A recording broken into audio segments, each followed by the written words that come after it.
So Doctor Strange 2, Macaroni and Mashed Potatoes just came out, and I'd have to say that this is perhaps one of the most unique Marvel movies that we've ever gotten. Sure, it involves magic and alternate dimensions and stuff, but it's unique from basically every angle. It's definitely the most unique Marvel movie we have when in comparison to other MCU projects, from both its writing and its directing.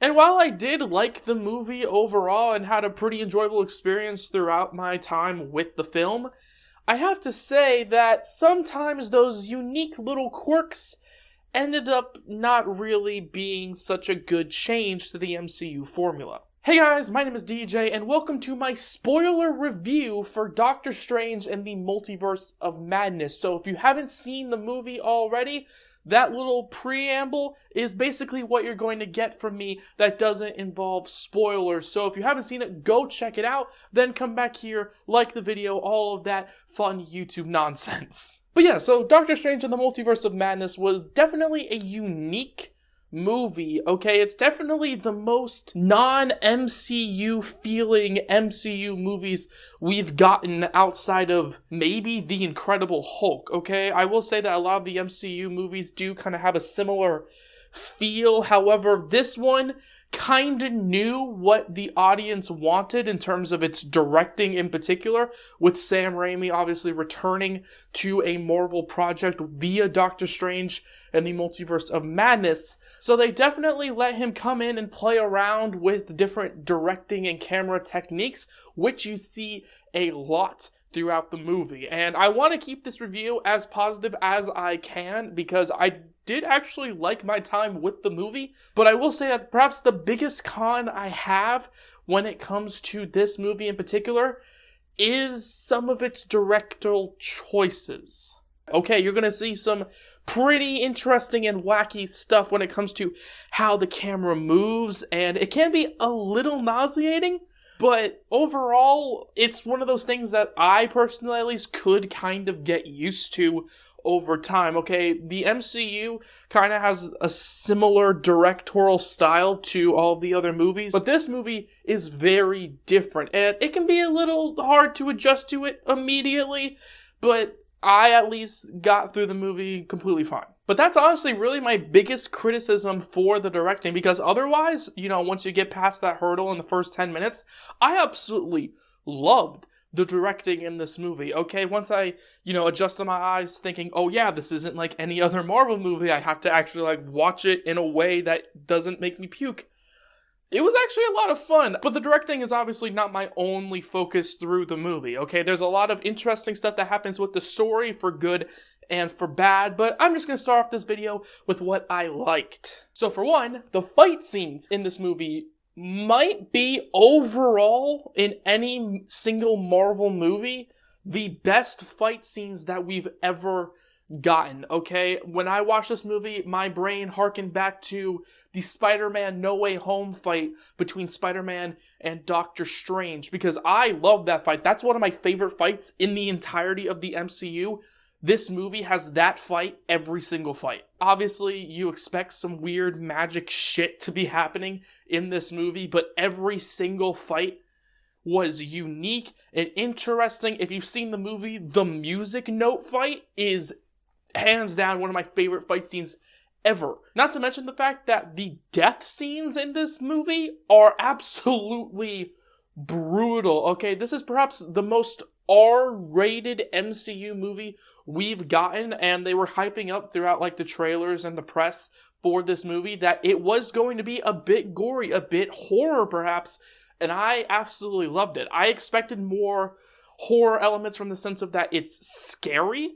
I did not expect this movie to go in a gory aspect or towards a gory aspect, with Mr. Fantastic and Black Bolt in particular having such brutal deaths. But what about the actual story for this movie? Now, there are, some goods. There was a lot of things I didn't really like about the story, and just the pacing issues that I believe this movie had, but we're sticking with the positives because one thing I really liked about this movie was the chemistry between America Chavez and Doctor Strange. And I can't really tell you why. They don't really like crack a lot of jokes, and honestly, if you think about it, they don't talk that much throughout the movie towards one another, but you know, from what we got from them, I thought they were pretty interesting. I thought they had, a pretty interesting chemistry, and the idea of America Chavez being in the MCU and continuing her story, I mean, I'm not against it. But yeah, so let's talk about the main character of this movie, Doctor Strange. Now, I could talk about Scarlet Witch, but if you've seen the movie,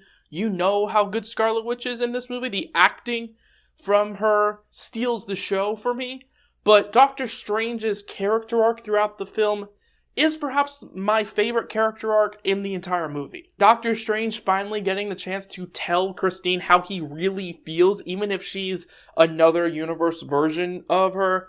That was a really nice touch, and they didn't have to do that, but it was pretty interesting. I'm surprised she was even in this movie. She definitely felt like a character that they were just going to forget about. I felt like her getting married in the beginning of the movie was going to be them being like, okay, she's married, and now she's out of the MCU doing her own thing. But no, she was actually a pretty integral part of this entire movie with Doctor Strange's kind of plot and continuation of that story being a main centerpiece of the entire tale. But now I get to the last thing I really want to say about this movie from a positive standpoint, and that is the obvious cameos, which were, a lot of fun. Okay, the Illuminati coming in were, some pretty interesting cameos. They didn't really do a whole lot, which I'll get to in a little bit, but seeing Professor Charles Xavier, seeing Mr. Fantastic, seeing Black Bolt, seeing Captain Carter, seeing all of these interesting characters being put onto the big screen,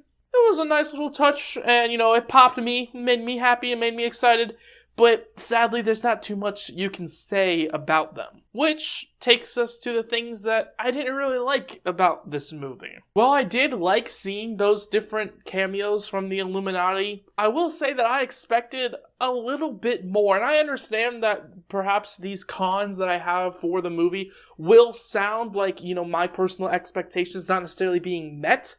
But when the entire movie is called the Multiverse of Madness, and you only really spend your time in two universes, with the big cameos from this universe not doing anything, I liked seeing them, but it kind of soured my experience personally on the entire multiverse concept if they're not going to pull the trigger on really showcasing some interesting stuff. However, when it comes to the overall story in its entirety, outside of maybe the Doctor Strange scenes, with him, going over his love interest, and with the Scarlet Witch scenes with her kind of going through her arc, a lot of this story kind of didn't really fit. It felt, as harsh as this is to say, it kind of felt like a first draft of something interesting. Because a lot of the movie kind of felt like, this thing happens, and then, this thing happens, and then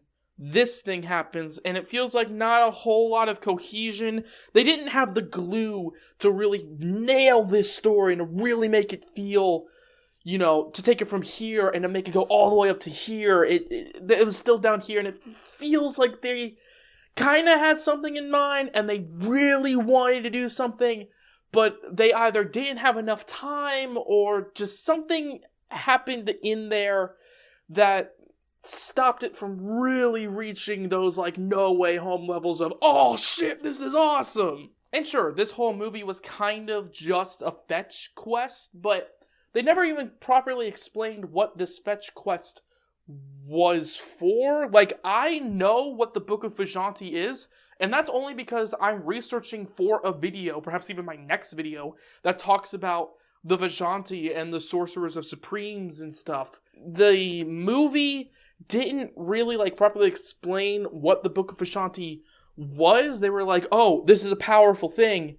So when the page in the book, near the end, got destroyed, it's hard for me, at least, as an audience member, to really, care about that. And the last thing I want to say about this movie, and it might sound like I'm a broken record here, but the pacing for this story was really weird. It felt both short and long. And I'm not necessarily someone that, like, studies film so much to where I watch a movie and I go, that pacing was off, or that scene was weird. But the pacing in this movie did feel a little off to me. The first half of the movie, hell, the first third of the movie, it felt like it needed an extra scene, or it just felt really rushed. We walked in and then bam, Scarlet Witch is the bad guy. Like, there's not even like a big, like, scene that happened. Hell, the whole plot twist in the first third of the movie happened via one line that kind of came out of nowhere.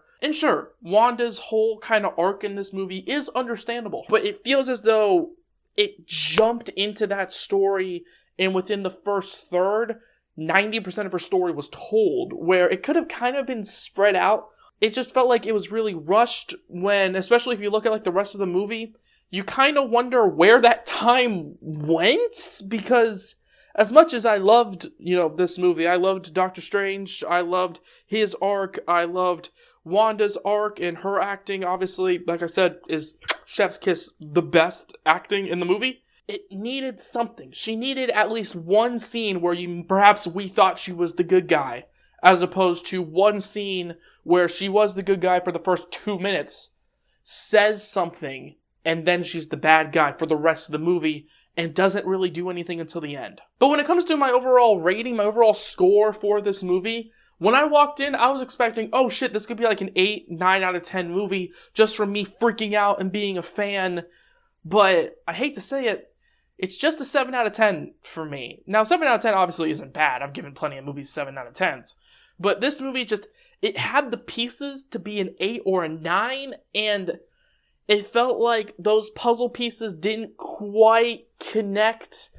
Someone brought in the glue when they should have, molded a new piece to make the whole picture an even more bright and colorful and beautiful scene. But yeah, sadly, that's it for Doctor Strange 2, the macaroni and mashed potatoes. But thank you all so much for watching this review of Doctor Strange and the Multiverse of Madness. I know that this review is a little late. I've been having a lot of computer issues. If you don't really know what I'm talking about, I did kind of mention it over on Twitter. I don't really plug my Twitter that much, but it's in the description, so go check that out. But yeah, let me know what you thought about Doctor Strange and the Multiverse of Madness down below. Leave a like, comment, subscribe, all that good stuff. And, of course, have a good day. Bye-bye.